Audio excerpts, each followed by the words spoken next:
पाकिस्तान के खिलाफ मुसलसल दूसरे टेस्ट में व्हाइट वॉश का इनाम। बांग्लादेश ने ICC test championship points table पर इंग्लैंड और भारत को भी पीछे छोड़ दिया।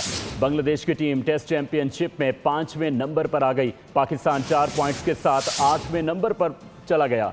टेस्ट चैंपियनशिप में पाकिस्तान का अगला इम्तिहान इंग्लैंड के खिलाफ होगा। कौमी टीम इंग्लैंड में 3 टेस्ट मैचेस की सीरीज खेलेगी। पाकिस्तान के खिलाफ मुसलसल दूसरे टेस्ट में व्हाइट वॉश का इनाम। बांग्लादेश ने ICC test championship points table पर इंग्लैंड और भारत को भी पीछे छोड़ दिया।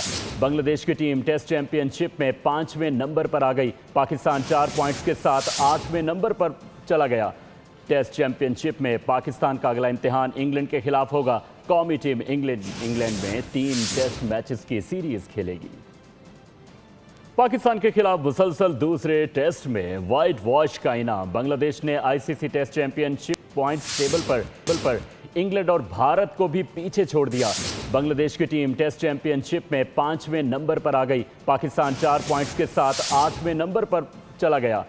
टेस्ट चैंपियनशिप में पाकिस्तान का अगला इम्तिहान इंग्लैंड के खिलाफ होगा। कौमी टीम इंग्लैंड में 3 टेस्ट मैचेस की सीरीज खेलेगी।